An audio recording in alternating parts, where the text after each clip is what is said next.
আসসালামু আলাইকুম প্রিয় চাকরি প্রত্যাশী ভাই ও বোনেরা। সমাজসেবা অধিদপ্তরের পরীক্ষার জন্য যারা অপেক্ষায় ছিলেন তাদের জন্য আজকের ভিডিওতে একটি সুখবর রয়েছে। আজকের ভিডিওতে জানতে পারবেন পরীক্ষার সম্ভাব্য তারিখ, পরীক্ষার কেন্দ্র এবং ইউনিয়ন সমাজকর্মী পদের জন্য গুরুত্বপূর্ণ সাজেশন সবই থাকছে একসাথে। তাই ভিডিওটি না টেনে সম্পূর্ণ ভিডিওটি দেখার অনুরোধ রইল। চলে যাচ্ছি বিস্তারিত আলোচনায়। সমাজসেবা অধিদপ্তরের পরীক্ষা কবে হবে? সমাজসেবা অধিদপ্তরের অধীনে ইউনিয়ন সমাজকর্মী সহ বিভিন্ন পদের পরীক্ষার প্রক্রিয়া ইতিমধ্যে শেষ পর্যায়ে। বিশ্বস্ত সূত্রে জানা গেছে পরীক্ষা অনুষ্ঠিত হবে আগামী জুলাই মাসের দ্বিতীয় সপ্তাহে।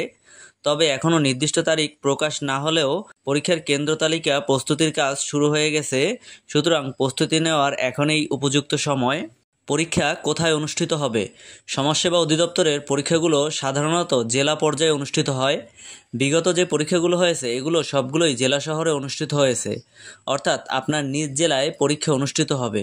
পরীক্ষার প্রবেশপত্র ডাউনলোড শুরু হলে তাতে কেন্দ্রের নাম, সময় ও ঠিকানা স্পষ্টভাবে উল্লেখ থাকবে। এবার আসি পরীক্ষার ধরন নিয়ে। অনেকেই জানতে চান পরীক্ষা কি এমসিকিউ হবে নাকি লিখিত। সমাজসেবা অধিদপ্তরের বিগত বছরের নিয়োগ পরীক্ষাগুলো বিশ্লেষণ করলে দেখা যায় বেশিরভাগ ক্ষেত্রেই পরীক্ষা এমসিকিউ পদ্ধতিতে অনুষ্ঠিত হয়েছে।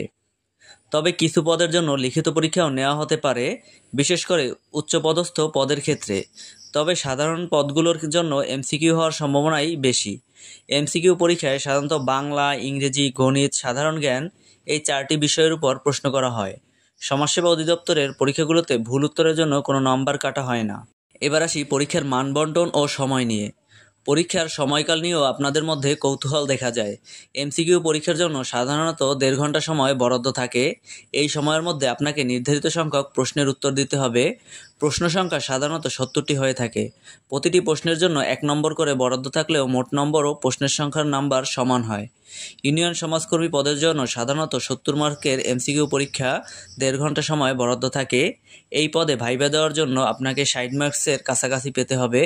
এই সীমিত সময়ের মধ্যে সকল প্রশ্নের উত্তর সঠিকভাবে দিতে হলে আপনাকে অবশ্যই সময় ব্যবস্থাপনায় দক্ষ হতে হবে। তাই বাসায় বসে বেশি বেশি মডেল টেস্ট দিয়ে সময় ধরে উত্তর দেওয়ার অভ্যাস করুন। তো ভিউয়ার্স, যদি আপনাদের এই ভিডিওটি ভালো লাগে তাহলে লাইক করবেন, শেয়ার করবেন এবং অবশ্যই আমাদের চ্যানেলটি সাবস্ক্রাইব করবেন। আপনাদের কোনো প্রশ্ন থাকলে কমেন্ট করে জানাতে পারেন। আমি সাধ্যমতো উত্তর দেওয়ার চেষ্টা করব। সবাইকে শুভকামনা, ভালো থাকবেন।